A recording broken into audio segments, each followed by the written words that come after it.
di KPM.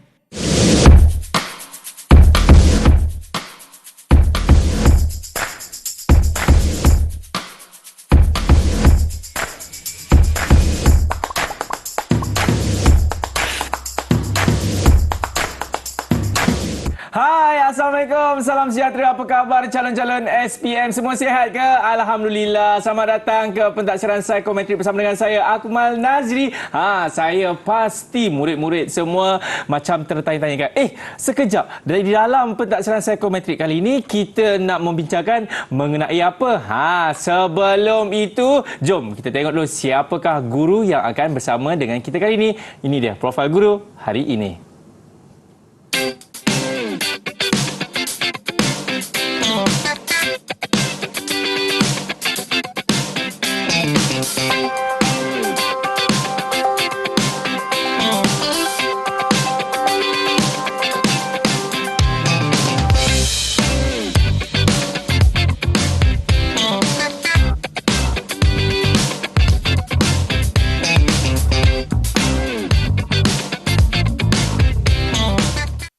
Baik, sebelum kita bersama dengan guru yang akan membincangkan mengenai pentadbiran psikometrik kali ini, saya ingin memperkenalkan juru bahasa isyarat kali ini. Tak bukan, ini dia Cikgu Farad Zila. Apa khabar Cikgu? Assalamualaikum. Itu dia, sentiasa tersenyum. Baik, sekarang ini inilah dia guru yang akan bersama dengan kita dalam program pentadbiran psikometrik. Tak bukan, Cikgu Mazdalina. Assalamualaikum Cikgu, apa khabar? Alhamdulillah, terima kasih Akmal. Ya. Sungguh saya tengok Akmal hari ini. Alhamdulillah. Dia kata cikgu pun tengah gugup sekarang ya. Hilang tu barang saya. Ya, itu yang kita nak cikgu. Baik cikgu, sebelum kita nak mulakan kita punya perbincangan kan, katanya kita ada video yang kita ingin tunjukkan kepada murid-murid, betul ke? Betul. Kalau nak tahu video apakah itu, jom kita tengok.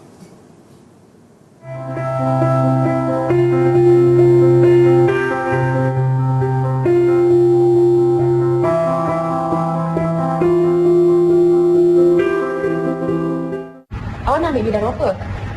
Saya tak pasti lagi lah. Awak nak ambil bidang apa? Kalau saya nak ambil bidang animasi. Oh, macam menarik je. Bidang animasi ni lebih kepada melukis dan mewarna. Dan saya masih melukis daripada kecil. Kalau macam tu, saya ikut awak jugalah sebab saya pun minat melukis.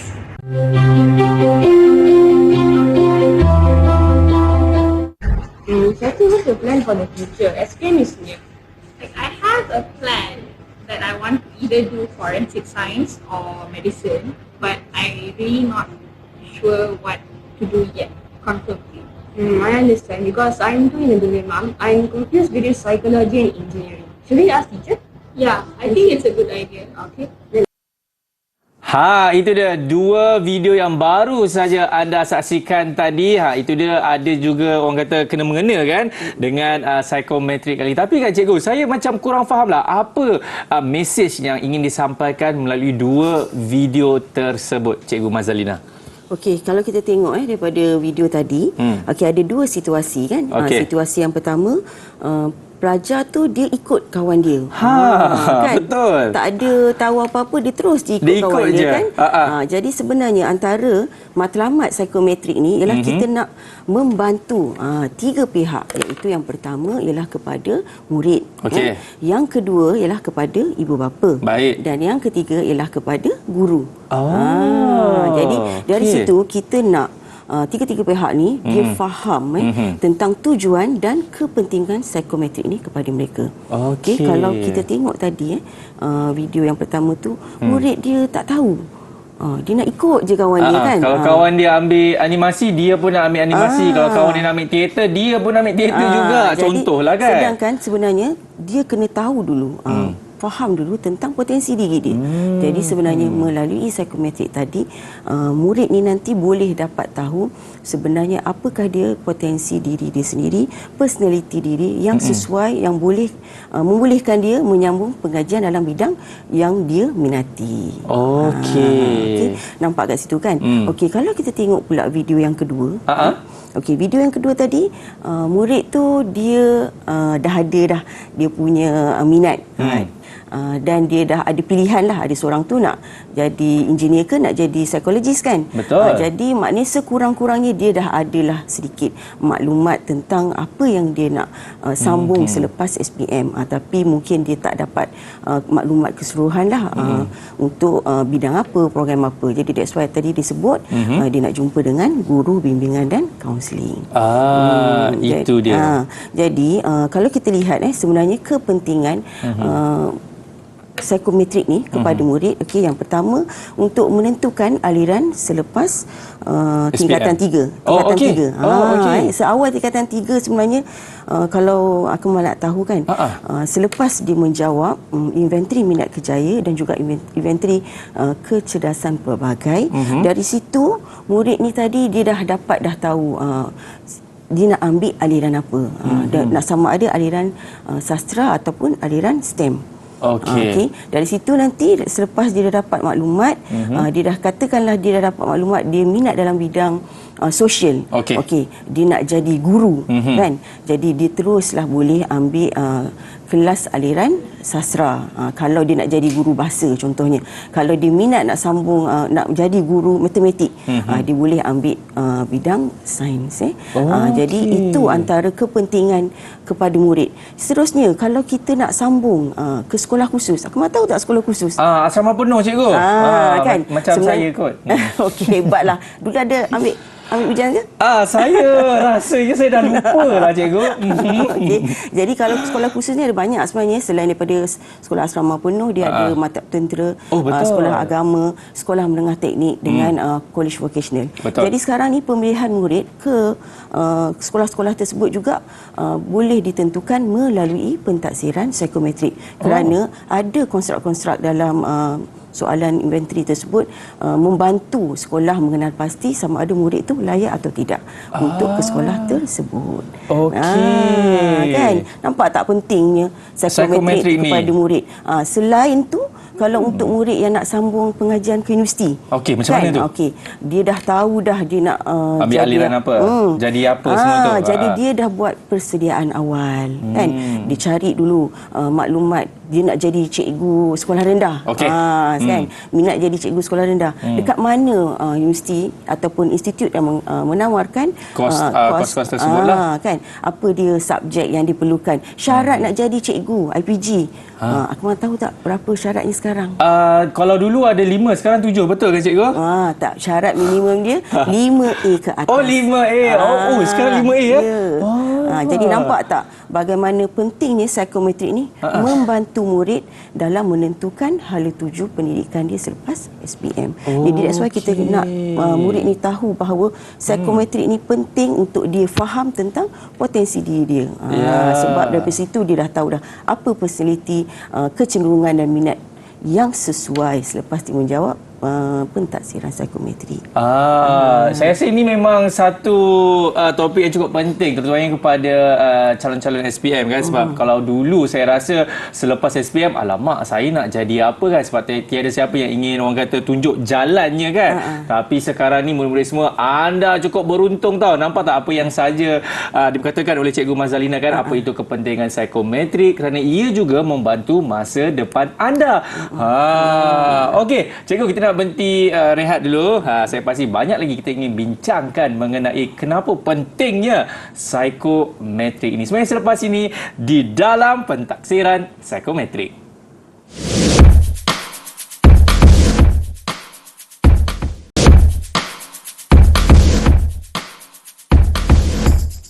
Baik, masih lagi menyaksikan pentaksiran psikometrik bersama dengan saya Akmal Nazri dan juga cikgu kita, Cikgu Mazalina. Baik cikgu, kalau kita dah bercakap mengenai psikometrik ni kan, kadang-kadang saya pun tertanya-tanya lah kan, apa sebenarnya matlamat dan juga kepentingan terutamanya kepada guru-guru di Malaysia ni, Cikgu Mazalina. Okey, terima kasih Akmal. Sama-sama. Okey, tadi saya dah sebutkan ada 3 pihak yang kita nak beri penekanan tentang psikometrik ni.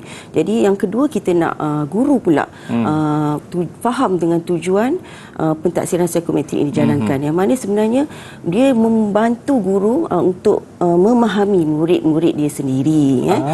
Contoh bagaimana sebab melalui psikometrik guru ni dapat deskripsi yang tepat melalui profil setelah murid itu menjalani pentaksiran psikometrik.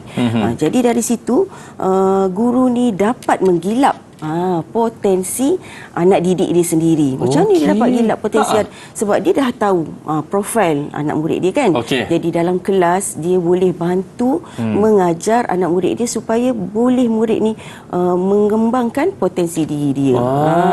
Untungnya murid-murid sekarang cikgu jadi memang untung Selain daripada itu, guru tu juga boleh merancang PDPC yang sesuai kepada anak murid dia. PDPC? Mengajar, kaedah mengajar. Macam mana tu dia boleh rujuklah kepada guru bimbingan dan kaunseling dari sebab guru kaunseling ada data. Katakanlah dia nak tahu kelas dia ni kan, tengok apalah budak-budak ni riuh je kan dalam kelas kan. Macam tak boleh nak tenaga tu terlebih-lebih tenaga kan. Jadi dia boleh dapatkan maklumat daripada guru kaunseling di sekolah kan. Guru ada data tu, guru kaunseling boleh share maklumat yang sesuai kepada guru subjek tersebut. So katakanlah dia tengok tengok contohlah contohnya kan, bila dia tengok rupanya 80% murid dalam kelas tu dapat realistik untuk inventory minat kerjaya. Sebab dalam inventory minat kerjaya ni dia ada 6 personality yang boleh diukur kan. Jadi 80% realistik. Jadi apa yang guru tu boleh buat? Maknanya aktiviti pengajaran dia lebih banyak hands on. Okey. Sebab dia kadang-kadang murid ni dia ada orang kata pelajar yang IQ dia mungkin tidak terlalu tinggi tapi EQ-nya tinggi, dan ada juga murid yang IQ dia tinggi tapi EQ dia mungkin agak kurang sedikit lah kan cikgu. Betul. Contoh yang boleh guru bantu lagi kepada murid dia ialah untuk meningkatkan konsep pendiri. Katakanlah dia tengok murid dia ni suka menyanyi. Contoh. Suka menari. Macam ada anak murid saya kan. Ingat cikgu. Bukan saya lah. Suka menyanyi, suka menari. Kita galakkan dia. Kalau ada aktiviti sambutan hari guru ataupun guru-guru nak bersara, kita ajak dia buat persembahan dekat sekolah. Kalau kata ada pertandingan, contohnya macam baru-baru ni ada hari terbuka daerah Lulangat kan. Jadi nak bakat murid, kita hantar murid tu menyertai pertandingan. Kalau dekat sekolah ada kelab drama kan. Jadi drama. Ada kelab kebudayaan macam sekolah saya kan. Kita boleh lantik dia sebagai pengerusi.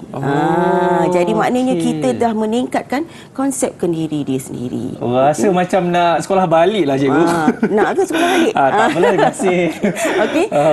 Selain daripada itu, untuk guru bimbing kaunseling kan, dia boleh juga merancang intervensi yang sesuai dengan keperluan murid dia. Guru kaunseling kat sekolah dia dah dapat data-data murid ni. Dari situ dia boleh tengok, kalaulah kata dia bagi soalan tu kepada badan pelajar, tengok kat situ daripada badan pelajar tu 20% sahaja yang mempunyai personality kepimpinan yang tinggi kan. Nak jadi ketua pengawas ke apa, mestilah sepatutnya dia punya kepimpinan tu kena tinggi kan. Tapi tengok 80% lagi sederhana. Jadi guru bimbing kaunseling boleh merancang khusus kepimpinan bagi meningkatkan personality kepimpinan dalam diri mereka. Apa aktiviti dalam program kepimpinan, boleh buat aktiviti yang banyak latihannya ialah membuat keputusan, jadi pemimpin. Jadi dari situ kita cuba nak meningkatkan trait personality kepimpinan kepada pemimpin pelajar tersebut. Itu satu. Yang kedua, guru kaunseling boleh juga adakan lawatan kerjaya untuk kelas, katakanlah kelas yang kata banyak suka buat hands on tadi kan. Kan murid-murid yang suka kemahiran macam saya dulu, budak-budak kelas yang tak minat sangat belajar, dia suka nak jadi mekanik, nak suka buat aircon. Jadi kita buat lawatan pergi ke mana? Ke college vocational, bagi dia tengok dekat KB Kajang lah. Masa tu kita bawa mereka pergi ke KB Kajang, tengok ada bengkel membaiki kereta dan motor. Jadi seronoklah murid-murid dia dah nampak dah kat sini peluang dia nak menyambung pengajian. That's why tadi saya kata ada pentaksiran untuk sekolah khusus tadi kan. Daripada awal kita dah tunjukkan kepada murid, kalau awak dapat program dekat sekolah KV, dia boleh sambung dalam bidang otomotif. Itu untung dia cikgu Saya rasa kalau saya jadi cikgu, awak minat apa? Minat mengenai otomotif, saya bawa dia pergi kilang terus cikgu. Macam ni nak pasang kereta. Supaya nanti kalau satu hari beli kereta tak adalah bunyi ting kosong. Lain macam. Lain macam tu kan. Tapi kan cikgu, contohlah kalau macam saya ni seorang murid kan. Tapi saya malu nak katakan kepada guru saya macam saya minat yang ini, minat yang itu. Macam mana pula tu cikgu? Saya pasti guru pun mainkan peranan yang cukup besar kan? Ya, betul. Sebenarnya itulah sebabnya kita ni kena ada satu alat ukur ni yang sistematik dan terancang nak bantu murid macam Akmal kan. Kita minta sebenarnya psikometrik ni wajib jawab oleh semua murid pada tingkatan 1 sampai tingkatan 5. Dari tingkatan 1 dah kalau sekolah menengah lah, sekolah rendah pun dah ada yang menjawab psikometrik juga. Sekolah rendah pun ada? Jadi maksudnya daripada kalau sekolah menengah tu seawal tingkatan 1 dah jawab. Jadi kita dah boleh kenal pasti dah personality murid kita sendiri, insya-Allah. Alhamdulillah. Ya Allah, bila fikir balik apa yang cikgu terangkan tadi kan, saya rasa murid-murid zaman sekarang, anda ni cukup beruntung tau. Zaman-zaman saya, macam lama sangat zaman-zaman saya ni kan. Zaman-zaman saya. Zaman-zaman cikgu. Tak ada tau peluang macam ni. Jadi ambillah orang kata peluang ini. Betul cikgu? Betul. Okey, kita nak berhenti rehat. Kepada anda semua, jangan ke mana-mana, selepas ini banyak lagi yang kita ingin bincangkan dalam psikometrik.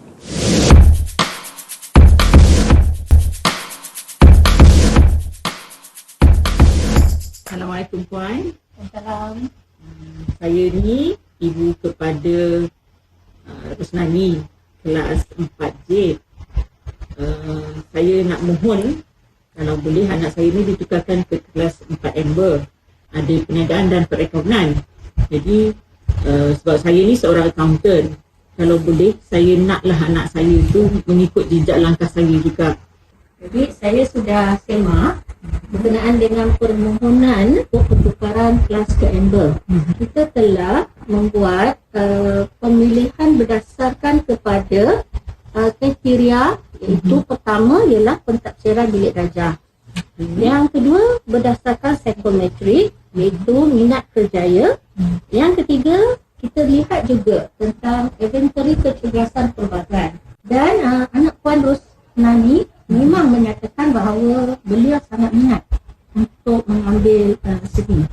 Saya rasa kita eloklah melihat situasi di mana potensi anak kita yang sebenar tu di mana sekarang ini. Satu lagi, kalau Puan tengok di psikometrik, kita ada ambil 3 yang tertinggi, iaitu 3 tertinggi minat dia di bidang mana. Dan kita dapati anak Puan sangat tinggi di bahagian artistik, juga sosial dan juga entrepreneur. Baik, masih lagi menyaksikan pentadbiran psikometrik bersama dengan saya, Akmal Nazri. Ini nak tanya, cikgu tu yang guru besar tu ke?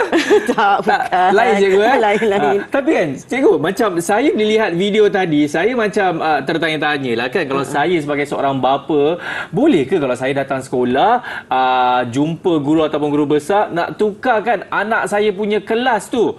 Boleh ke sebenarnya cikgu Mazdalina? Okey, sebenarnya memanglah sekolah terima permohonan nak datang jumpa. Macam sekolah saya sendiri memang boleh jumpa dengan pengetua. Tapi kita tengok kat situ kan bagaimana sebenarnya ibu bapa tu nak tukar kelas anak dia tanpa dia faham sebenarnya anak dia sesuai ke tidak nak masuk kelas tu. Okey. Jadi kena faham sekarang ni kenapa kita laksanakan psikometrik ni ialah nak membolehkan ibu bapa tu faham anak dia sendiri. Oh, maksudnya psikometrik ni pun ada kena mengena dengan ibu bapa juga? Memang mesti ada kena dengan ibu bapa kan. Sebab apa yang berlaku kalau kita tengok sekarang ni ada ibu bapa sebenarnya dia sendiri tak jelas tentang personality anak dia. Betul. Jadi macam kita tengok video tadi kan, dia nak tukar tu sebab ikut minat dia. Dia nak jadi accountant. Betul. Dia tengok anak dia tak tahu anak dia sebenarnya minat seni. Kan bila sekolah tunjukkan data-data barulah dia tahu bahawa sebenarnya anak dia minat dalam bidang seni. Tinggi bidang artistik. Dia punya personality, persekitaran artistik dia tinggi. Jadi sebenarnya kat situ barulah tadi ibu tu tadi cakap, saya baru tahu bahawa anak dia mempunyai minat yang berbeza dengan diri dia sendiri. Jadi itu sebabnya kita nak sebenarnya ibu bapa ni membuat pertimbangan yang rasional dalam pemilihan aliran anak. Sebab ada berlaku contoh bukan pelajar saya lah yang datang. Dia sebenarnya dah di tahun 2 di Universiti Awam dah, kita tak nak sebut kat mana. Ambil bidang kejuruteraan. Bayangkan dah tahun 2. Tetapi rupa-rupanya dia dah tak boleh teruskan lagi dah sebab dia kata dia tak minat benda tu. Tapi dah tahun 2 dah ni. Dah tahun 2. Jadi bila jumpa kita tanya kenapa awak sambung juga kalau dah tak minat. Dia kata sebenarnya ibu bapa yang suruh. Sebab dia kata dalam keluarga dia seoranglah yang agak pandai. Kan bila bidang sains ni kata pandai kan. Jadi paksa anak tu ambil kejuruteraan. Jadi bila kita jumpa memang dia kata saya tak boleh lah cikgu macam mana ni. Memang kita maklumlah kepada dia kalau betul tak minat awak memang kena berhenti. Tapi dah tahun 2 cikgu. Kalau tahun 2 maksudnya dah 4 sem lah kan. Betul. Bayangkan daripada matrik dia sambung kat situ kan. Akhirnya berhenti dan yang lebih bukanlah menjadikan susah juga. Universiti itu tak menawarkan program yang diminat tadi. Jadi terpaksalah dia berhenti memohon semula UPU. Kat situ kita tengok dah rugi masa, rugi duit. Betul. Tak kena bayar pula hutang PTPTN kan. Jadi kalaulah dari awal ibu bapa tu menyokong pilihan dan tahu apa yang anak dia nak, sebenarnya takkan ada isu tersebut kan. Kalau daripada awal dia dah tahu anak dia memang minat sebab murid tu dia minat nak sambung bidang psikologi. Jadi kalau daripada awal dia dah bantu anak dia, anak aku ni dah minat bidang psikologi kan. Jadi kita cari universiti mana yang tawarkan program tu kan. Sempat lagi sebenarnya kalau dia nak tukar sewaktu selepas matrik tu. Tapi oleh kerana dia nak jaga hati ibu bapa kan. Jadi itulah yang berlaku. Saya bila cikgu cerita-cerita macam ni kan, sebenarnya banyak tau yang dihadapi oleh murid-murid di luar sana ataupun pelajar-pelajar IPTA maupun IPTS di luar sana kan. Sebab mungkin ibu bapanya nak sangat, contoh Safi, Papa nak awak jadi doktor, Safi. Kalau tak, awak keluar dari rumah. Contoh kan. Tapi anaknya suka mungkin bidang-bidang solidkan ataupun bidang-bidang buat rambut ni semua. Contoh kan. Tapi bidang kemahiran lah tu bidang kemahiran lah. Tapi itulah mungkin kadang-kadang murid ni pun ataupun pelajar ni dia takut cikgu kan. Ya, betul. Nak berbincang. Jadi ibu bapa tu sebenarnya dia boleh bantu anak dia. Katakanlah dia dah tahu dah daripada tingkatan 4 kan. Bila dapat result psikometrik masa tingkatan 3 masuk tingkatan 4 kan. Bila dia tahu anak aku ni minat nak sambung dalam bidang interior design. Kan. Jadi perlu ke dia ambil aliran sains? Tak perlu kan. Kita mintalah anak ni ambil dalam bidang kelas sastra. Apa subjek yang dia perlu ada? Syarat nak masuk dalam bidang interior design tadi kan. Katakanlah syarat dia nak kena ada subjek pendidikan seni visual. Jadi daripada awal lagi dia dah bantu anak dia ambil subjek pendidikan seni visual. Kalau tengok anak aku ni apa lagi yang kita boleh tolong dia sebenarnya kan. Masukkan dia ke kelas-kelas apa ni kata polish lagi dia punya bakat dalam subjek untuk seni visual tadi kan. Jadi anak ni rasa apa? Seronoknya kan, dapat sokongan daripada ibu bapa. Betul. Dan juga dapat sokongan daripada guru juga. Jadi maksudnya dekat situ murid ni pun belajar seronok kan. Secara tak langsung motivasi, dan saya percaya keputusan yang diperolehi untuk SPM ni selalu menjadi lebih baik. Betul cikgu. Kemudian ibu bapa yang hebat kan, dah tahu anak-anak dia nak jadi doktor contohnya kan. Kan ramai nak jadi doktor, dah tahu dah anak ni daripada tingkatan 4 nak jadi doktor. Dia ada strategi. Dia dah susun. Dia dah susun. Katakanlah kita tengok nak sambung bidang perubatan dekat Universiti Awam. Syaratnya sekurang-kurangnya B untuk subjek fizik, kimia, bio dan admaths. Tengok keputusan anak bila tingkatan 3 tu agak sederhana kan. Jadi maknanya dia akan bantu anak dia masukkan ke kelas tambahan, program-program yang boleh mencapai apa yang anak dia nak. Nak baik. masuk universiti tu lepas syarat. Okey cikgu, saya rasa kalau kita nak bincangkan mengenai topik ini, saya rasa dengan masa yang diberikan mungkin tidak cukup. Tetapi mungkin secara orang kata ringkas dan padat, apa yang cikgu boleh sampaikan kepada murid-murid ataupun ibu bapa yang sedang menonton pentadbiran psikometrik kali ini. Silakan cikgu. Psikometrik ini sebenarnya penting dalam membekalkan maklumat kepada murid, ibu bapa dan juga guru. Dia dalam masa yang sama sebenarnya membantu guru untuk mencapai kepuasan dalam PDP mengajar dan dalam masa yang sama membantu murid dan ibu bapa memahami personaliti dan ibu bapa dapat memahami minat anak mereka sendiri supaya mereka dapat mencapai apa cita-cita yang dihajatkan. Terima kasih banyak kepada Cikgu Mazalina dan tak lupa juga kepada jurubahasa isyarat kita Cikgu Farazila kan.